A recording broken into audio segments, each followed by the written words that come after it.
Mr. Jesse. My name is Stephanie Hunt, and I was given your name by a man named Ron. I have basically a potential lawsuit for some music that I wrote. Ron's office wasn't able to help me. However, he referred me to you because he said that you had some expertise in this area. Thank you, and I'll wait to hear from you. Yeah, what would you like to say? So Stephanie Hunt, my client, is either the greatest unknown, unheralded, uncredited, and uncompensated songwriter of the last 20 years, or she's nuts.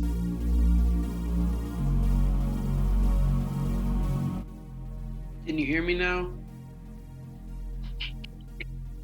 I can hear you. I'm a mother of 5. I've been married to my husband for 16 years. After high school, I worked in some nursing. That's me. I like to write poetry. Last grade of elementary, poetry started to interest me. So I've been writing for quite a number of years ago is when I started. Well, I tried to look for a lawyer, and I couldn't find anyone who even claimed to have any expertise in that area. Last year, I think July, when I was finally referred to Jim Jesse. Well, she called me on July 3rd, 2019, which I thought was odd because it was right before the 4th of July. I think I actually called her the next day because obviously I was intrigued by her voicemail. I thought she was down to earth. She didn't seem like she was after money. See, to me, if you start talking about money and suing people, all the millions you're due, then that's a red flag to me. The more I talked to her, I bought her story. I met with her in person eventually. Basically, I had an acquaintance that I felt comfortable in sharing my lyrics with. And so this acquaintance of yours was Delbert, correct?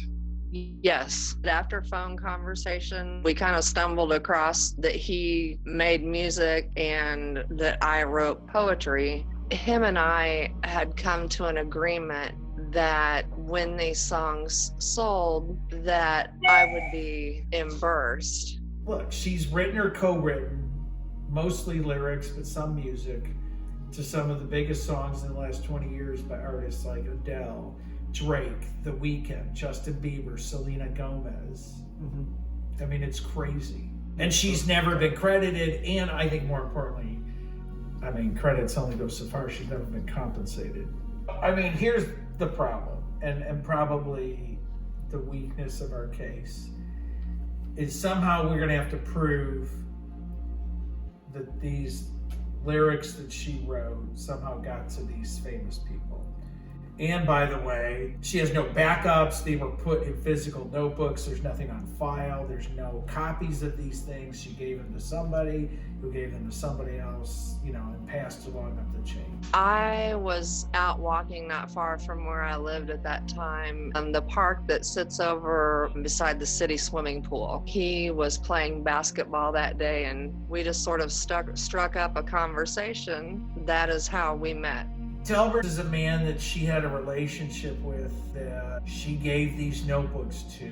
Through Stephanie, he gained some connections in the music industry, eventually got passed on to the head of Rap-A-Lot Records, who had contacts in the music industry. I knew that he was shopping the work around. I didn't know that he had actually started selling things. I had one acquaintance, his name was Charles. He had a cousin who owned Rap-A-Lot Records. Charles proceeded to tell Delbert how sometimes Mr. Prince would pay for ghostwritten lyrics from people. The timeline in which Delbert talked to Charles on the telephone about Mr. Prince would have been about 2004. I was kind of shoved out, will you say, of any conversation or anything that came to fruition after that point. Maybe these artists weren't aware that these songs weren't licensed or clear and just thought, great, this is ghostwritten stuff, I could use it.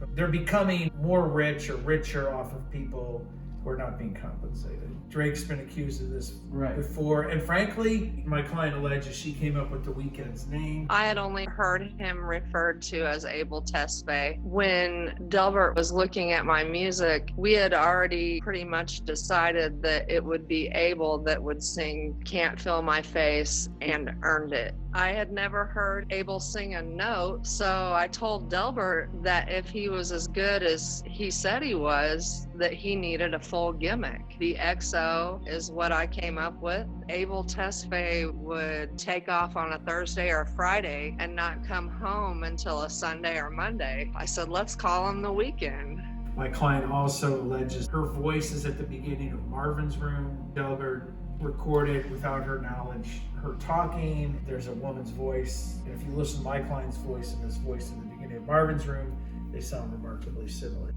Hi, Mr. Jesse. Hello? Yeah, I just want to. Hello? Yeah, I just want to. Hi, Mr. Jesse. It's clearly by chance that I even heard this music. In 2006, I rededicated my life to Jesus Christ, and so I wasn't listening to what was playing on the radio.